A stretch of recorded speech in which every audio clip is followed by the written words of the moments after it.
Welcome everyone. My name is Nikos, aka Sephiroth, and this is Out of the Box, EDH. Since I went with Kefka in my last Unique Builds video, I think it's time to talk about the other well-known villain of the Final Fantasy series, Sephiroth, from Final Fantasy VII. Let's see what Sephiroth does. On its front, Sephiroth is a 3CMC 3/3 black human avatar soldier. Whenever Sephiroth enters or attacks, you may sacrifice another creature. If you do, draw a card. Whenever another creature dies, target opponent loses 1 life and you gain 1 life. If this is the 4th time this ability has resolved this turn, transform Sephiroth. Then we move to his backside. Sephiroth, One-Winged Angel, 5/5, Angel Nightmare Avatar, Flying. As this creature transforms into Sephiroth, One-Winged Angel, you get an emblem with whenever a creature dies, target opponent loses 1 life and you gain 1 life.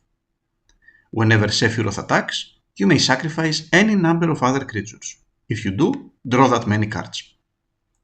What we have here is a cool but kinda textbook Aristocrat's commander. While he might not be Yawgmoth powerful, he is probably powerful enough. How do we turn him into a unique build, taking into account that we will build in mono black this time, thus our options will be much more limited? Well, you may notice that Sephiroth's transform ability doesn't require our creatures to die. Thus, while we certainly can have some creatures in the deck along with a number of sack outlets, the majority of the deck we will make will actually give creatures to our opponents and show that we can kill them. But this is not the only trick in our sleeve. How about creating multiple emblems from the Sephiroth transform? We can kill or sacrifice our transformed Sephiroth, return him in play on the front side with a number of spells that black excels with, and transform him again. Thus, we actually create a creature punishing deck. Let's move to the actual cards of the deck. First of all, we cannot rely on our opponents having creatures in play. Thus, we have plenty of ways to give them creatures. Some favorites of mine include Haunted Horror, Clackbridge Troll, Tribute to Horobi, and Slaughter Specialist. Infernal Genesis, Genesis Chamber, and Tombstone Stairwell create creatures for all players. Especially in Stairwell's case, all players create creature tokens on every player's turn, and these tokens die the same turn, making our Sephiroth's trigger a child's play. Dowsing Dagger creates creatures for our opponents that we can kill, while the backside works greatly as a ramp. Curse of Disturbance works so that everyone will create zombies. Finally, while mass discard is usually avoided in casual games, Awaken the Earthwheel turns every player's hand into a zombie army, ready for us to abuse with Sephiroth. What about ways to kill said tokens though? Massacre Worm is a clean answer to anything. Braid's Arisen Nightmare provides either card advantage or a quick Sephiroth transform. Black Sun's Zenith can kill any small creature, and the same is true about Carnifex Demon.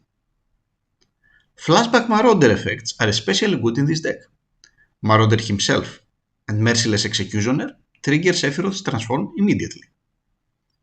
Sheoldred's Edict and Accursed Marauder trigger our Sephiroth 3 times for just 2 mana, while Priest of the Forgotten Gods triggers the transform with just 2 mana, while Make an Example is also a very efficient mass removal of choice. Finally, Screams from Within can repeatedly kill a number of 1/1 creatures one after another. Do we have any other ways apart from Sephiroth to take advantage of the creatures dying? Of course we do. We have card advantage from Morbid Opportunist, Vogar, Necropolis Tyrant, and Species Specialist. Massive life gain from Sanchromancer and Dross Harvester, while Camber and Moonstore Eulogist create lots of blood tokens. Finally, Eternal Thirst can provide us with an insanely big bitter really fast. What about sacrificing any of our own stuff though? Do we play any traditional Aristocrats game? We have some of those as well. 9 Lives Familiar is the pinnacle of a sack fodder, while we can also use Nether Traitor to essentially sacrifice more stuff at minimum cost. Osox also transforms Sephiroth for 3 mana if we have a sack outlet. Speaking of sack outlets, these are even more important in the deck though, since we want to sacrifice Sephiroth once he transforms, so that we can transform him again and again later. We will use Yawgmoth that provides both card draw and a way to kill creatures of our opponents. Dockside Chef and Vampiric Rites are not free, but they also provide us with card advantage, while both Viscera Seer and Woe Strider provide with card selection from their scry. Finally, Warren Soul Trader is the fair version of a Phyrexian Altar, so she goes into. I will not use any altars in this version of the deck, but you are free to do so if you want. We will need a stellar number of recursion cards to return Sephiroth unharmed. Supernatural Stamina, Not Dead After All, Undying Malice, Feign Death, Presumed Death, Return to Action, and of course, Malaki Rebirth. All let us put a creature in the battlefield when it dies. Another powerful option is Lifeline, but it is better treated with care since it works for your opponents as well. Our ramp consists of Soul Ring, Arcane Signet, Liquimental Torque, Jet Medallion, Mind Stone, Everflowing Chalice, Wayfarer's Bauble, and Felwar Stone. Finally, some other cards worth to be mentioned are Warping Whale, Null Elemental Blast, and Imp's Mischief, all of which can be used as protection to our board state, while if we are in the mood, we can add Tabby Cat to complete the famed Anxiety Rats combo, along with Screams from Within and an Aristocrats effect. This leaves us about 33 lands to work with. We will start with Phyrexian Tower, a 1 per turn sack outlet, and Forbidden Orchard, that actively gives a creature to our opponents. Sizo allows Sephiroth to attack freely. Urborg and Cabal Coffers can provide us with big mana when paired. War Room can be used as a card draw engine, while Blast Zone is a mass removal for specific CMCs. Takenuma and Volrath's Stronghold are good recursion options. And finally, Bojuka Bog and Bogart Troller work as our spot graveyard removal of choice.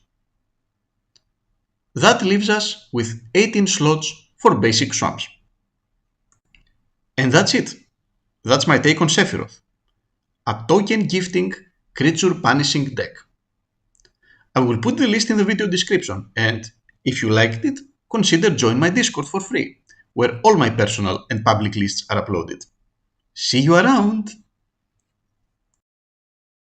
Thanks for watching, and see you in the next video.